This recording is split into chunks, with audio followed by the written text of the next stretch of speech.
Missing You, which is based on the 2014 book of the same name, centers on a detective named Kat who discovers her long-lost ex-fiance on a dating website. This startling revelation sets her on a path that links his disappearance to both a different missing persons case and the death of her father. The last thing Kat anticipated seeing when she ventured into the realm of online dating was her ex-fiance Josh's page. Only a few months after her father Clint was murdered 11 years ago, he abandoned her without saying anything. But where has he been? Josh deleted her from the app as soon as Kat had figured out his return, which made Kat curious to learn more. When Kat asked Monty Liburn, the man who admitted to killing Clint, about who ordered the hit on her father, he left her with more questions than answers. As the episodes went on, it became clear that many of Kat's closest friends and family members were concealing secrets of their own, and no one was really happy that she was digging into the past. It is literally like a door opening at the end where you're going to find out the truth, and that truth is going to hit you in the face, Richard Armitage said in an exclusive interview while discussing his own response to the series' conclusion. However, what happened to Kat Missing You? Here is full breakdown of the final episode of the Harlan Coben series. When Kat used a P.O. box that Josh was known to use to look for him, the penultimate episode of Missing You ended on a cliffhanger. Kat followed a man to a rural home after observing him pick up a package from the same P.O. box. Kat stayed nearby and noticed a young girl playing on the beach, despite the man's initial aggressive demeanor and admission that he had no idea who Josh was. She was shocked to see Josh himself approaching them as she got closer. Sadie, the young child, recognizes Josh as Dad at the beginning of the last episode. Josh responds that he has never heard of Dana Fells, Lisa Faulkner, when Kat asks him if he knows her after they are left alone. He informs Kat that the man Kat saw is actually the father of his ex, who currently resides with Josh and Sadie, and that Sadie's mother passed away a few years ago. Josh admits that he had to break up with Kat 11 years ago and claims he never used a dating app. Josh acknowledges that, although he was unable to inform Kat at the time, he did see Monty Liburn in prison and discovered that Clint was crooked. After leaving, Kat goes to her apartment complex and discovers Brendan Oscar Kennedy crammed into the back of a van. Brendan attempted to contact Kat, but Titus, Steve Pemberton, intercepted his phone and told him to come right away since his mother, Donna, was in the back of the vehicle. They hurriedly drive away after falling for the trap and being beaten up by Titus's employee, Reynaldo. Kat tries to catch up with them, but is unsuccessful. Meanwhile, back at Titus's farmhouse, one of Titus's employees catches Dana making a hasty call to Brendan. Dana defends herself by stabbing him with a nearby axe. After returning to the station, Kat and her group follow the van to a group of dog breeders in a particular region and set out to find it. Titus and Reynaldo discover the body of the other employee in the kitchen at the farmhouse and realize that Dana has not only escaped, but also returned. The only solution, according to Titus, is to burn down the entire estate. We see that the fire is really well underway when Kat and Mia arrive to Titus' address. Dana enters the stables covertly to rescue the other inmates who were also kept captive after Titus stole their money and were catfished on dating apps despite Reynaldo's declaration that they would leave the assets to perish. They attack Reynaldo in the stables and Kat enters Titus's farm alone after hearing a scream. Titus uses Brendan's leg as leverage while he yells for Dana to come out and reveal herself.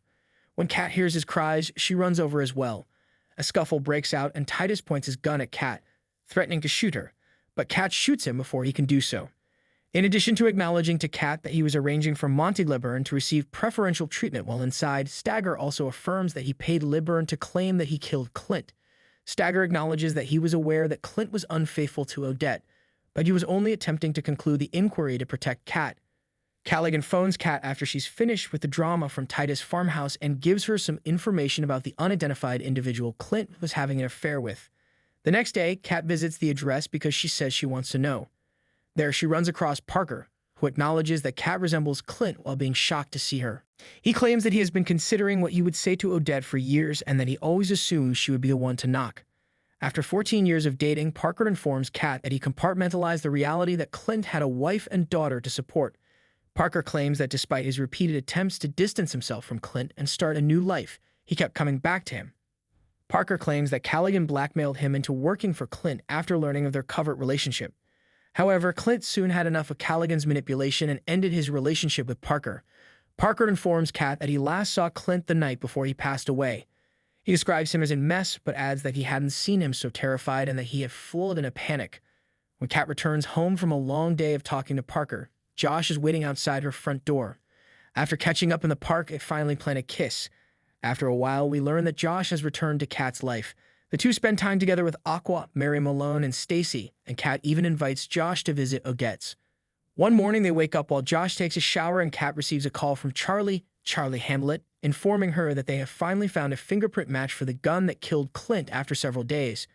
When Charlie informs Kat that the print has been linked to a pub fight in Scotland, indicating that it belongs to Josh, Kat has him on speakerphone. Josh sobs as he tells Kat that he didn't mean to kill Clint, even though his fingerprint is on the murder weapon that links him to the crime. He clarifies that both he and Aqua were present on the night that Clint passed away. When Aqua saw Clint with Parker, she turned back and left right away. Fearful of what Aqua may say to Kat, Clint hurried off after her. Stagger attempted to arrive before Clint because he seemed anxious when he called to inquire for Aqua's address. With Clint hammering on her door, Aqua had contacted Josh out of concern. After letting Clint into her house, Aqua expressed her understanding of his situation, but it only served to infuriate Clint further. "You've had it easy," affirms Clint. Aqua tries to reassure Clint that his family will understand and that he can live a genuine life and stop lying to others about who he loves. Clint becomes irate when Kat contacts Aqua at that very moment, fearing that Aqua has already told her something. Clint hits Aqua to the ground as she tries to flee. Aqua gets up and goes to the kitchen to get a knife. She holds it up to Clint and tells him to come back, but he knocks it out of her hand and keeps hitting her. Josh enters the room and tries to stop Clint from getting the knife to stab Aqua, but during the struggle, Josh stabs Clint instead. Stagger enters quickly as Clint collapses to the ground, and Clint orders Stagger to keep it a secret from Kat and the police. Clint breathes his final breath and Stagger seizes control of the murder scene, while Josh tries to call the paramedics. Josh reveals that they persuaded LeBurn to confess in order to settle the case and allow things to get back to normal, but Josh had to lie to Kat every day in order to do so. For the last week since they reconnected, Josh acknowledges that he has been living with the lie, but all he wanted was to see Kat happy and be with her once more. Still in shock by Josh's confession, the two sit on the bed together, Kat caressing Josh's hand.